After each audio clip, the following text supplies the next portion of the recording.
Hello survivors, and welcome to another video. In today's video I'm going to show you the no moving challenge on the Spellblade. I just want to show you why it's possible on the Spellblade compared to other characters. He has something in his skill tree, I just got to find it again, I keep missing it, but he has an ability on his skill tree that no one else has. It's here with the little armor, the special looking armor, quite far into his skill tree. It says whenever you take damage, reduce all damage taken by 5 for 5 seconds. So within 5 seconds, if you keep getting hit, you are going to get quite a lot of damage reduction. So beyond that, let's keep going. So we use his fourth weapon because we do want to try and get Fire Storm, which is fine. We got Multicast Mastery, Weapon Expert, Unconventional Start, Adrenaline, and Recklessness. So we are going to be building health. You do need 10 out of 10 runes for this, and we are going to be playing on 45 curse. It is impossible to do it with the Void Presence because if you stand still, she is going to instantly kill you. So we turn the Void Presence off, but we do it with absolutely every single curse available in the game. Now the point of this is to not move at all. So we need a couple of skills. The first skill we're going to be looking for is Summon Helper Elves. If we don't find it very soon, we just restart until we find it in the very beginning. So we have to start with Summon Helper Elves. You can get Firestorm, it is one of the skills we are looking for, but the most important one is going to be Summon Helper Elves. I don't believe we've received it quick enough, so we're going to restart. So even though it was there, you are going to need a few rerolls. So we need it to be within the first 5, just to be comfortable for me at least, but you can try it however you want. But there we go, we got it quite nice and early, and we don't move now. So we got Fiery Blades because of Weapon Expert, and we have the Summon Helper Elves now, and we do not move. Now, Summon Helper Elves are extremely strong right now in the game. They are probably, besides the 6 bunnies, they are one of the strongest, or if not the strongest summon in the game. Just after bunnies. Bunnies are only better because of the chaos effect that they apply. But here we go, we've got them.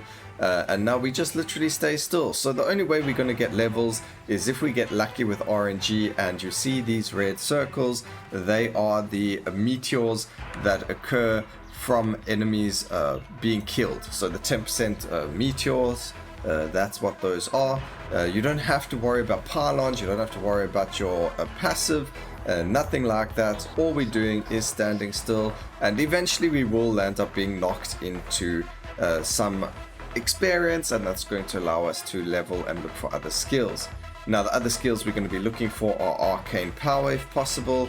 We're going to be looking for what else are we going to be looking for? We're going to be looking for Arcane Power. Beautiful, we got it right away. We're going to be looking for the Firestorm skill, and then we're going to start going for things like Block Power and Armor and things like that, because that's going to allow us to take a few more hits. I think Armor, in terms of the way that we work over here, we do get damage reduction already from his passive, so we are going to run some Armor for even more damage reduction, and we're going to go from there.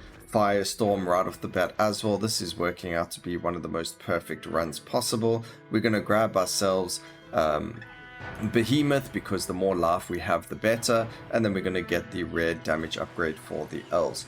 Now the other thing that we can get for this case is going to be Leviathans. You don't have to banish them because we do need the increased damage, and we don't have to worry about movement speed because we are not moving. So the only thing that we do is you can move your mouse, so your character can spin on its axis, but as you can see we do get knocked around, and that does make us move, and as we level up we do obviously heal up that chip damage that we take from this.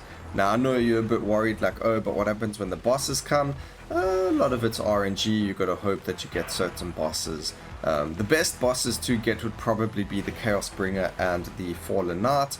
They do tend to chase after you. I think the worst boss to get or to play against is going to be the Eternal Guardian. He is a little bit of a pain to fight, but we just need to get enough area of effect as well, and we should be in a good spot.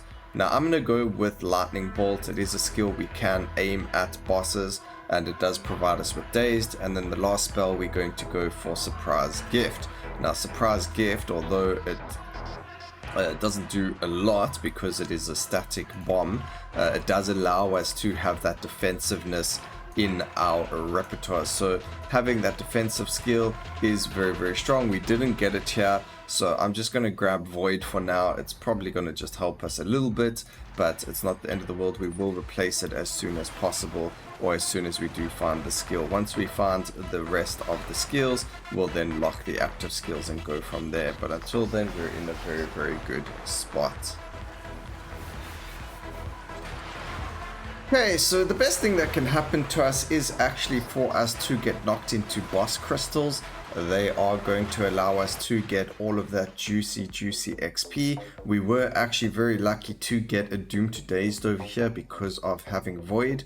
We are going to grab that. Another thing you could actually grab, which I didn't really think about until right now, was getting yourself those very nice magnetic upgrades. So getting yourself the increased XP gain would be very, very good. But there we go, we were lucky enough to get knocked into some XP over there. We do have a nice juicy rare magnetic, so we are going to take it. Now that I just thought about it, we're going to go for a I actually think the 20% over here is very good. Even the cooldown on that is very nice. So we're going to lock okay, yeah, we're going to lock that. We're not really worried about the multicast so much, but that's going to be very good. We don't need movement speed. I'm going to grab the armor over here. We're going to get Leviathan. We're not interested in Void. Some more cast frequency over there. That's fantastic. A Doom to, we're going to get rid of Void, so we need the Doom to do Doom to Dazed. We don't need a Swift because we're not allowed to move, so we go for the Laugh. Some armor over there. Cast frequency is going to be the best thing to go for. Some more armor. Cast frequency over there. Damage increase for lasting. That's going to buff our arcane and our firestorm damage, so that's fantastic. And then we also got to look for a little bit of crits, because we do want to have all that crit damage, especially for our summon helper elves. Now I think the most important skill in the entire run is actually the summon helper elves. They are going to be doing so much damage. Another very important skill is obviously your fiery blade, and then to complement fiery blade is the firestorm, because of the dealing burn damage to enemies. You can grab a spontaneous combustion as well if you feel like you need that little bit more burn, but otherwise getting ourselves the area of effect is also going to be very, very fantastic, because that's going to let them hit the bosses a little bit more off screen. Now we don't have to worry about being trapped in corners. We don't have, well, I mean, actually being in a corner is really bad, but in this case it's actually really good because it allowed us to kill the bosses a lot faster because they spawned on top of us. So in this case it's not so bad. Also, being knocked up actually isn't so bad, because every time you are knocked up it does make you dodge quite a lot of damage that's on the floor. So, making sure you don't take sure-footed over there, because getting knocked up can actually save your life. Compared to actually not saving it so much. So we're going to grab the multicast over here, another armor. We can grab the armor again. Maybe the damage over there would have been better, but we got the damage for swing over here, and we don't need to worry about duration over there, so that's fine. We could have actually banished it. We're going to grab some more armor, and here's surprised gift. So there we go. We can now skip active skills, and we might want to take just one more Doom, just so that we do have that extra Doom going on over there. So we're not really worried about the 10 or 5% damage. The rare block is actually very, very appealing right now, and Laugh is always fantastic. So whenever there's Laugh there, grab it, because we are running Recklessness and Adrenaline, so both of us give us 70% and 60% damage and cast frequency, so that's going to help us stay very, very strong. Area of effect of lasting, this is lasting, so I'm not sure why it's not there. It's also surprise gift, which is lasting, so that's really, really good. And then I do actually want some crit now, but I don't seem to be finding it anywhere, unfortunately. Well, no decent one. We did see the common crits but we should be a-okay over here. Now, I did test this out yesterday because there were changes to minions where they don't taunt enemies anymore. Now you have to worry about enemies attacking you straight away. As far as I know, Summon Helper Elves will always ride on top of you, so they never taunted enemies anyway, and Summon Fiery Blades was never taunted minion either. So our biggest problem right now, as you can see where Ice Incarnation was, it was a problem, not so much anymore. You can see he is dead. And we are actually very close to being knocked into our astral power. It would be fantastic if we got to 50%. If not, it's not the end of the world. But getting to that 50% would have been fantastic. Again, looking for the crits. I don't see anything over here. We're going to take the damages and things like that. We got knocked into it. Unfortunately, it was really bad timing. So we are going to use that astral power. Helps a bit with the clear, but not really where we wanted it to. So this one was a bit of a meh instance. If we got a little bit more of the power, we would have been in such a good spot over there, because we would have been able to kill the bosses a lot faster.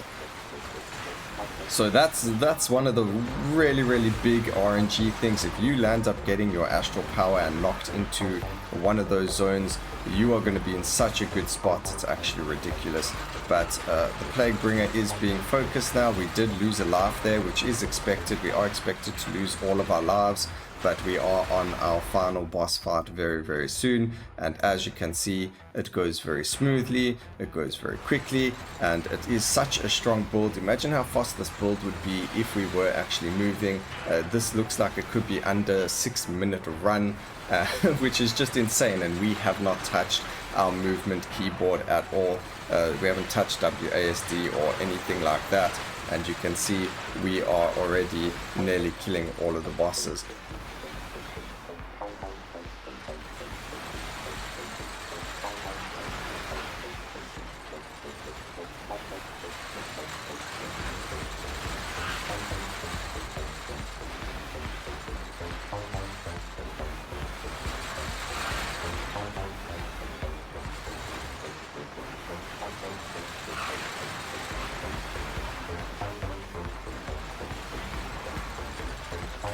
It looks like we will have succeeded very quickly and at a relatively good time. We just got to kill the Eternal Guardian, who was the worst, boss that I said we would get, because he doesn't really like to move that much.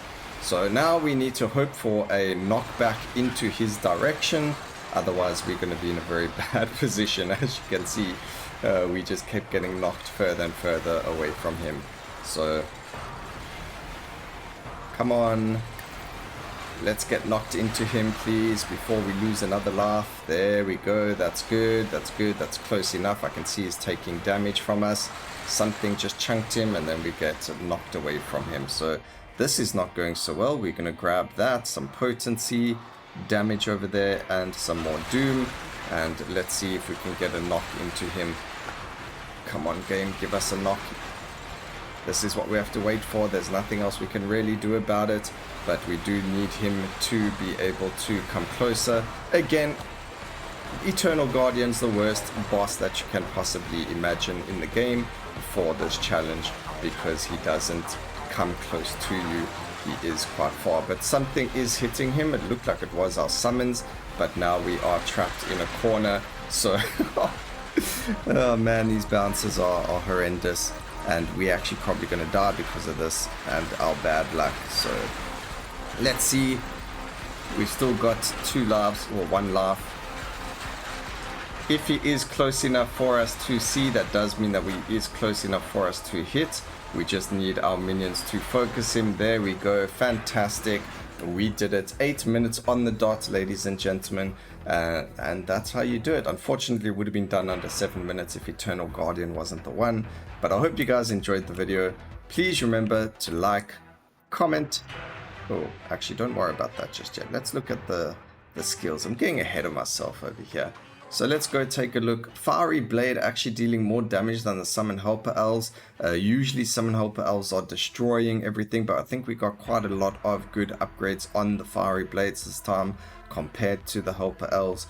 And yeah, that was it. So I hope you guys enjoyed the video. Please remember to like, comment and subscribe for more videos like this in the future, and always remember, keep safe survivors. Until next time, cheers.